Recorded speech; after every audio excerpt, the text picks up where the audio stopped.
Episode 3 School Girl New Crush The Great अभिमान कपूर 7 साल के बाद एक बड़े से स्टेडियम में काफ़ी सारे बच्चे, पेरेंट्स, टीचर्स और भी लोग अपनी चेयर्स पर बैठे हुए थे कि तभी कुछ बच्चों का रनिंग कंपटीशन होने वाला था। होस्ट ने माइक लेकर कहा, सो लेडीज एंड जेंटलमैन, जैसा कि आप सभी लोगों को पता है कि आज कई स्कूलों के बच्चे आपस में महामुकाबला करने वाले हैं और देखा जाएगा कि कौन सा बच्चा मुकाबले में ज़्यादा स्ट्रॉन्ग है। आज 3 कंपटीशन होने वाले हैं, जिसमें से पहला है रेसिंग, दूसरा होगा रेसलिंग और तीसरा होगा आर्चरी।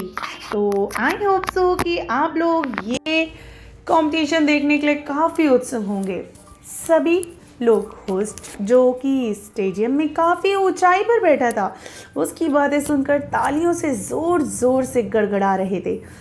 तभी होस्ट आगे कहता है, फर्स्ट विनर, सेकंड विनर और थर्ड विनर काउंट किए जाएंगे और जो इन कंपटीशन को जीत जाएगा वो ये सारे प्राइजेस जीत जाएगा।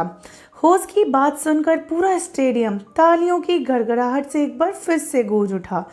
तो first let's start the race, host ने कहा। तो कई सारे बच्चे जिन्होंने रेसिंग कंपटीशन में पार्टिसिपेट किया था वो सभी आगे आ गईं। वो सभी 10 से 12 साल के ही बच्चे थे। उन सभी बच्चों ने अलग अलग कलर के रेसिंग वाली टी शर्ट्स पहन रखी थी।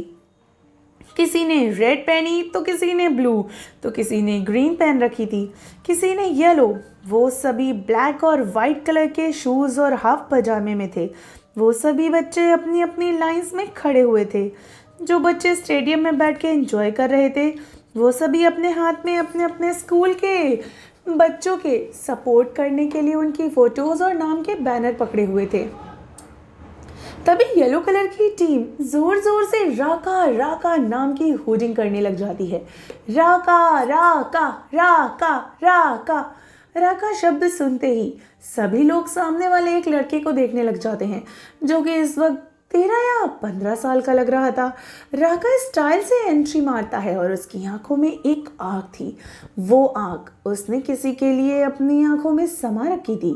तभी रेड टीम अपने हाथों में एक क्यूट और हैंडसम लड़के का बैनर पकड़े जोर जोर से आदित्य के नाम की होर्डिंग कर रही थी, आदि आदि आदि। तभी काव्यांश नाम के लड़के ने चिल्लाते हुए कहा, आदि मेरे दोस्त, जीत कर ही आना और दुश्मनों को हरा देना। बोलकर काव्यांश अपना अंगूठा उल्टा करते हुए राका को चिढ़ाने लगा। राका अपनी लाल आंखों के साथ गुस्से से काव्यांश को देखता और वो उसे पीटना चाहता था, मगर कोई फायदा नहीं था क्योंकि यहाँ सभी लोग देख रहे थे। तभी एक लड़का जो कि रेड टी शर्ट में था और अपने सिर पर वाइट पट्टी बांधता है और अपने कदम आगे बढ़ाता है और रेत पर अपने पैरों को रखता है और अपने कदम आगे बढ़ाता है। ज़मीन पर ऐसे तेज पैर रखने से ज़मीन की मिट्टी थोड़ी उड़ गई। वो लड़का कोई और नहीं बल्कि अभिमान था, द ग्रेट अभिमान कपूर। अभिमान कपूर अपनी कमर में दोनों हाथ रख के राका के बगल में खड़ा होकर लड़कियां अभिमान को देखते ही पागल सी हुई जा रही थी। यहाँ तक कि जो दूसरे स्कूल की छोटी छोटी सी लड़कियां थी वो भी अभिमान जैसे क्यूट और हैंडसम बॉय को देखकर जोर जोर से शोर करने लगी, यार ये कितना हैंडसम है, क्यूट है, कौन है ये, मुझे तो इसकी पहली नज़र से ही प्यार हो गया। एक लड़की ने सवाल किया। तभी दूसरी लड़की ने जवाब देते हुए, ये है द ग्रेट अभिमान कपूर, मेरी बहन इसकी क्लास में पढ़ती है, वो हमेशा इसकी तारीफ करती रहती है। वाह, मेरा न्यू क्रश कितना चार्मिंग है, मन तो कर रहा अभी जाके एक पप्पी ले लूँ। मुझे इसका फ़ोन नंबर मिलेगा क्या? मैं भी नेक्स्ट ईयर इसी स्कूल में ज़रूर आ जाऊंगी। तभी एक लड़के ने जवाब दिया, कोई फ़ायदा नहीं, ये लड़कियों से नफरत करता है, इसलिए तू तो दूर ही रहना। उस लड़के की बात सुनकर आसपास खड़ी लड़कियां गुस्से में उसे घूर कर देखती। वो लड़का डर के मारे चुप हो जाता। Oh my God, carry and tricks इंसान फैंस भी लाइक, ये निब्बिया भी ना। ओह चलो खैर छोड़ो। राका सभी की बातें सुनकर अपनी आंखों में अभिमान के लिए नफरत और आग लिए अभिमान को एक नज़र गुस्से से देखता है, लेकिन अभिमान का चेहरा भावहीन था। उसके चेहरे पर किसी भी प्रकार के कोई भी एक्सप्रेशंस नहीं थे। राका को अभिमान पर गुस्सा आ रहा था क्योंकि अभिमान ने आते ही सबका सेंटर ऑफ अट्रैक्शन अपनी तरफ जो कर लिया था। तभी रेस स्टार्ट होती है और वो सभी बच्चे तेज तेज दौड़ने लग जाते हैं। जहाँ सभी बच्चे पीछे रह गए तो वहीं राका और अभिमान की बराबरी का मुकाबला होने लगा। दोनों ही काफ़ी तेज भाग रहे थे। अभिमान, जो कि राका से छोटी होने के बाद भी तेज भाग रहा था, राका इस बात को बचा नहीं पा रहा था। वो जल्दी से अभिमान के पास आता और अपना एक पैर आगे करके उसे धक्का दे देता। राका ने काफ़ी तेजी और होशियारी से सबकी आंखों में धूल झोंककर अभिमान को नीचे गिराया था, मगर कई लोग जो स्टेडियम में उस एंगल पर बैठे थे जहां से अभिमान की साइड को देखा जा सकता था, उन सभी ने राका को अभिमान को पैर से नीचे गिराते हुए देख लिया था। काव्यांश तो ये देखकर गुस्से में अपनी हाथों की मुट्ठियां बनाकर आपस में कस लेता है। अभिमान धड़ाम से नीचे गिर जाता। उसके दोनों हाथ धरती पर थे। राका पीछे मुड़कर ये देखकर इविल स्माइल करके मुस्कुराने लगता।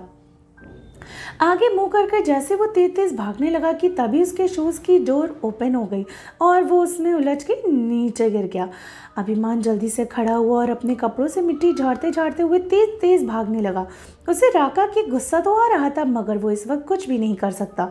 गिरने की वजह से राका के पैर में मोच आ गई। राका अपना पैर पकड़कर दर्द से तड़पने लगा। काव्यांश हंसते हुए बोला जो दूसरों के लिए गड्ढा बिछाता है ना, वो उसी में गिरता है। काव्यांश ने अपनी बात खत्म करने के बाद घिन भरी नजरों से दर्द से तड़प रहे राका को देखा। बाकी बच्चे भी राका से आगे निकल गए, मगर अभिमान ये रेस जीत चुका था।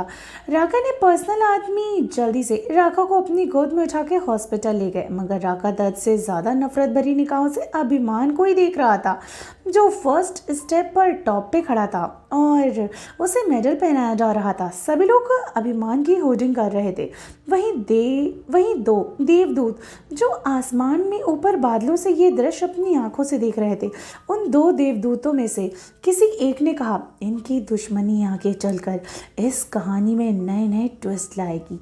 राका और अभिमान की दुश्मनी आगे चलकर बवंडर बना देगी, जिसमें सभी लोग शामिल होंगे। तभी दूसरे देवदूत ने लाचारी से कहा, हाँ, और वो अपनी गर्दन हिला हिला कर, बॉस भी ना पता नहीं कहाँ इंसानी दुनिया में जाकर अटक गए।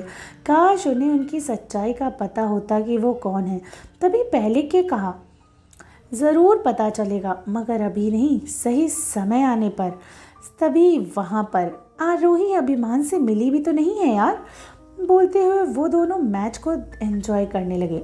दूसरा राउंड, इसमें अभिमान ने भी पार्टिसिपेट किया था। अभिमान कम उम्र में भी अपने से 2 गुनी उम्र के बच्चों को रेसलिंग में आसानी से हरा सकता था। इस बार भी यही हुआ। अभिमान ने राउंड भी जीत लिया। तीसरा राउंड बहुत ही खास था क्योंकि आर्चरी में सटीक टारगेट पर निशाना लगाना था। तभी एक 7 साल की लड़की ने डरते हुए, यार इतनी भीड़ को देख के तो मेरी फट रही है, मैंने तो बस स्कूल बनने के लिए कंपटीशन में पार्टिसिपेट किया था, मगर अपन तो सचमुच में महाभारत वाला अर्जुन थोड़ी है जो वो आंखें बंद करके भी निशाना लगा देगी।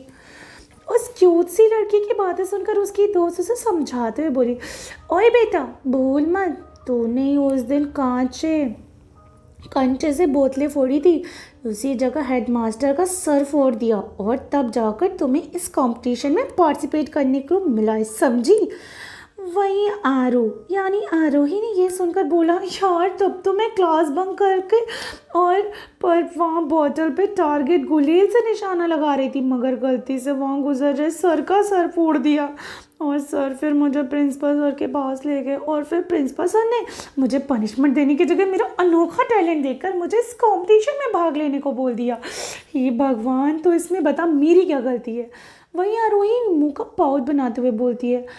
आरू की बात सुनकर तनीषा यानी आरू की दोस्त उसे मोटिवेट करते हुए बोलती है, बेटा कोई बात नहीं, वैसे अब अकेली होती है ना, तब तो तू काफ़ी कूल बन के रहती है, और अब तेरी क्यों फट रही है? जा जा मेरे पुत्र जा, अपनी माँ की नाक फकरे से ऊंची करके आ। आरू अपनी दोस्त तनीषा की ये बातें सुनकर गुस्से में उसकी नाक को ऊंचा कर देती है, और उसकी नाक इस वक्त वाकई में बिल्कुल सुअर के जैसे लग रही थी।